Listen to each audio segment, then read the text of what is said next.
प्राचीन काल से ही विवाह एक पवित्र रिश्ते के रूप में माना जाता रहा है। यह न केवल दो आत्माओं का मिलन होता है, अपितु इसमें जन्म जन्मांतर तक साथ निभाने की कस्में भी खाई जाती है। लेकिन वर्तमान समय में इसमें कुछ खामियां देखने को मिली है, जिससे विवाह विच्छेद का रूप उभर कर सामने आया है।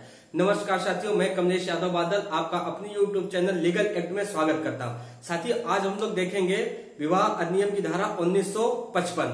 आइए देखते हैं। देखिए साथियों, जो विवाह अधिनियम की धारा 1955 है, इसमें जो विवाह विच्छेद का उल्लेख है वो धारा 13 में है।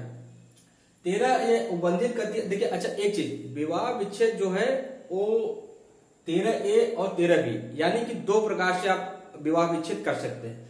पहला जो 13A है उसमें जो प्रावधान है वो क्या है, उसके लिए जो आधार होना चाहिए, क्या क्या होना चाहिए, ये पति पत्नी दोनों के लिए है कि इनमें पति हो या पत्नी हो, दोनों में से अगर किसी के पास कोई ये काम करता है तो उस आधार पे दूसरा तलाक के लिए अप्लाई कर सकता है। पहला क्या है, जाता या व्यभिचार। व्यभिचार का मतलब है कि अगर पति या पत्नी कोई भी जीवन पत्नी के रहते हुए किसी और से संबंध स्थापित करता है, उस परिस्थिति में दोनों में से कोई भी अपना कर सकता है, ये आधार होगा। दूसरा, 2 वर्ष अलग रह रहा हो। तीसरा क्या है, क्रूरता। क्रूरता का मतलब उसको शारीरिक या मानसिक किसी प्रकार की भी अगर वो क्या कहते हैं उसको क्रूरता कर रहा है तो उस स्थिति में भी आधार बन जाएगा।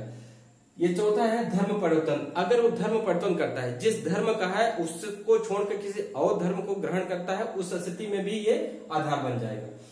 मानसिक विकार या पागलपन। अगर वो मानसिक रूप से विक्षिप्त है या पागल है, उस स्थिति में भी क्या करेगा, ये आधार बन जाएगा। छठवा क्या है, रतिजन्य रोग। जैसे मान लीजिए पति या पत्नी की कोई भी HIV पॉजिटिव है, उस स्थिति में एक आधार होगा कि क्या कर सकते हैं, उसके आधार पे वो तलाक के लिए अप्लाई कर सकते हैं। कुष्ठ रोग। कुष्ठ रोग जैसे जो गंभीर रोग होते हैं, उस स्थिति में भी क्या कर सकते हैं, इसके लिए अप्लाई कर सकते हैं। संसार का परित्याग यानी परित्याग का मतलब है, मान लीजिए वो घर की मोह माया छोड़ के अगर वो सांसारिक जो है दुखों से मुक्ति प्राप्त करके अर्थात घर छोड़ के वो सन्यासी का रूप धारण कर लेते हैं, उस परिस्थिति में भी दोनों में से कोई क्या कर सकते हैं, तलाक के लिए अप्लाई कर सकते हैं। तीसरा, 9वां क्या है, 7 वर्ष तक जीवित न मिलना। मतलब किसी को कोई पता ही नहीं है कि जीवित है कि नहीं है, कहाँ है, कोई पता नहीं है, उस स्थिति में भी क्या हो सकता है, ये आधार बन जाएगा। देखिए ये जो आधार, ये दूसरा आधार है, ये सिर्फ पत्नियों को प्राप्त है, सिर्फ औरतों को, मतलब पति द्वारा बहुविवाह। अगर पत्नी के जीवन काल में अगर वो दूसरा विवाह कर लेता है या एक से अधिक विवाह करता है तो क्या करते हैं, ये आधार बन जाएगा उसके लिए।